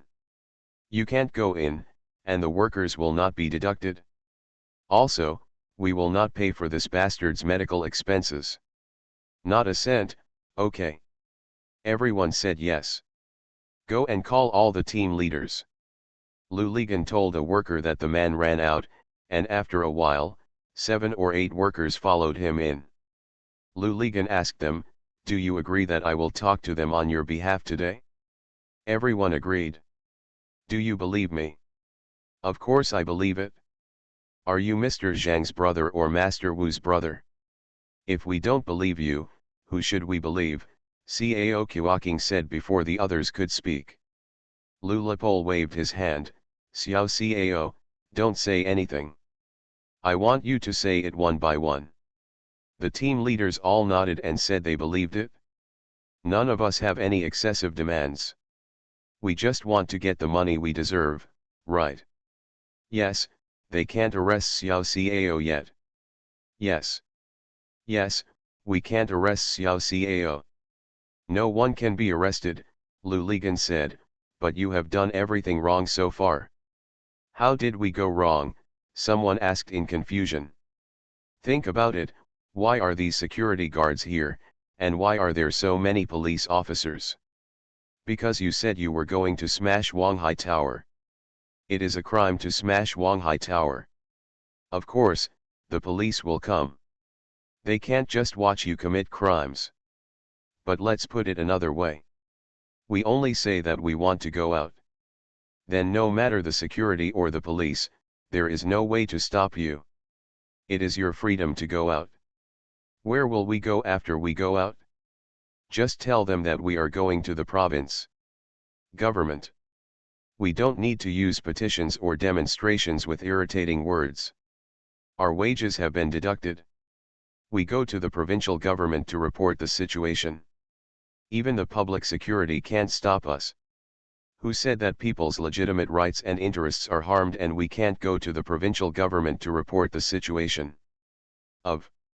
"Yes, we are going to respond to the situation, but the pressure on more than 100 people to respond to the situation is greater than smashing the Wanghai Tower. They are more afraid of this. It has always been the case that officials are not afraid of the common people, but they are afraid of being more powerful than others." "Greater officials, do you think this is true?" "Yes, this is a good idea," everyone agreed. "Then let's go report the situation now," someone said. "If you go now, Xiao Cao will be taken away."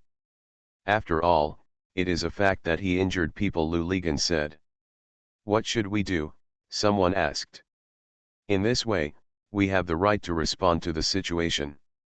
We can go now, or we can go in an hour. Let me go and negotiate with them first.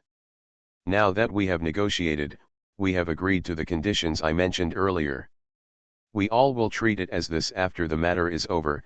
Take the money, go find Ding Dong if you want to go home, and go hug your wife if you want to go home, okay?"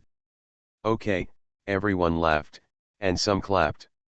Lu Ligan walked outside and told manager Yan, "They have calmed down and will not be angry for the time being.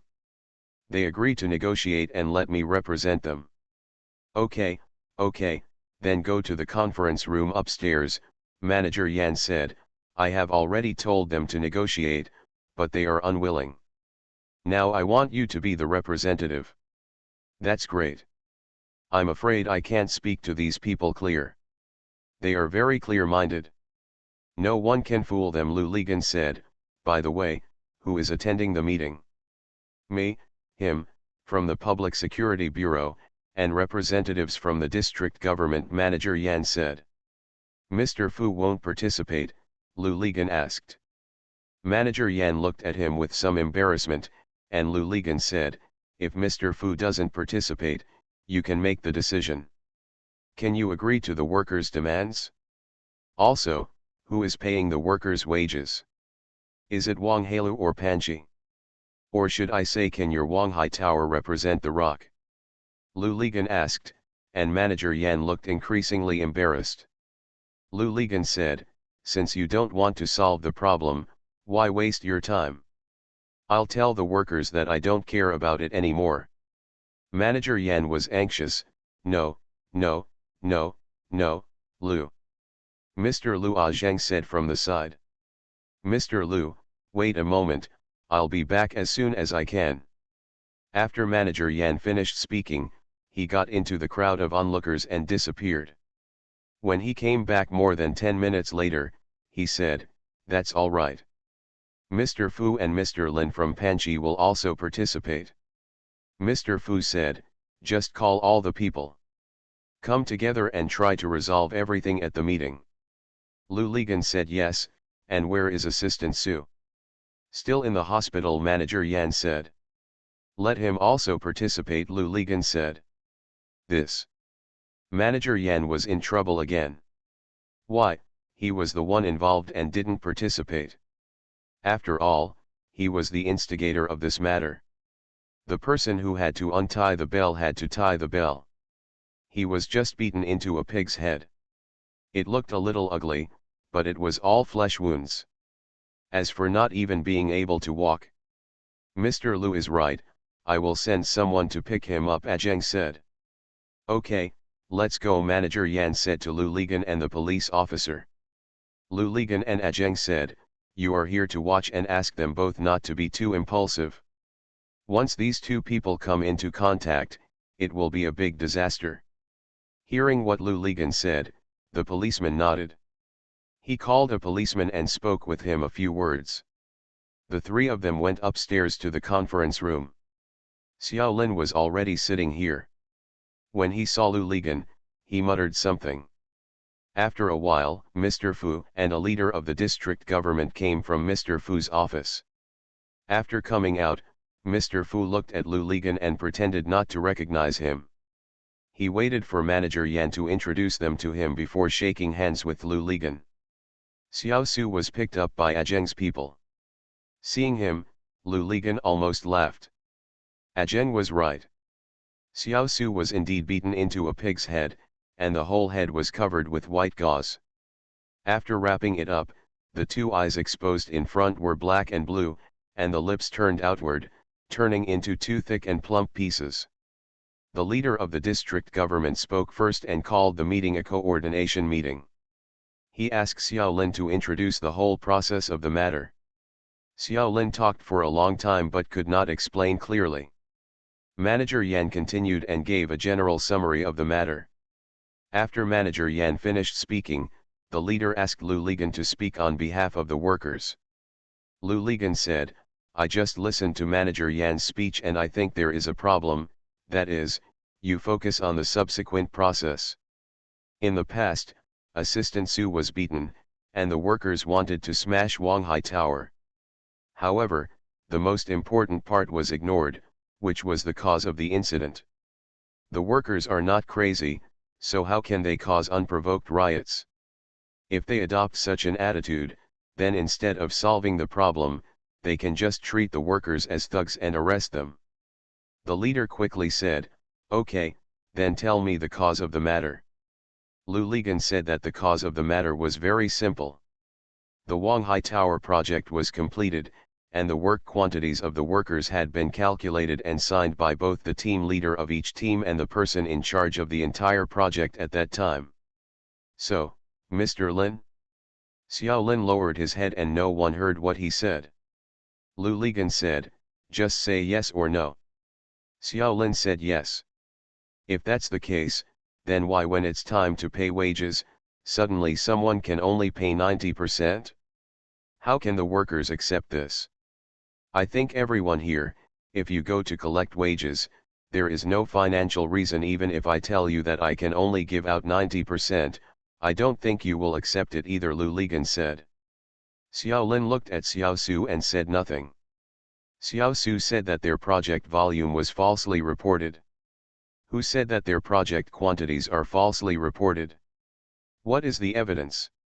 There are errors. Is it an individual phenomenon or a collective phenomenon? How can the quantity of projects be neither too much nor too little, but all of them are falsely reported by 10%?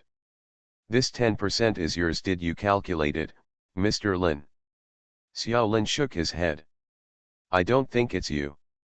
I know you are on the construction site every day, doing the work of an electrician. You also know whether the project quantities are falsely reported. So who said this number? Who said workers should be deducted 100%? 10% of the salary, Luligan asked aggressively.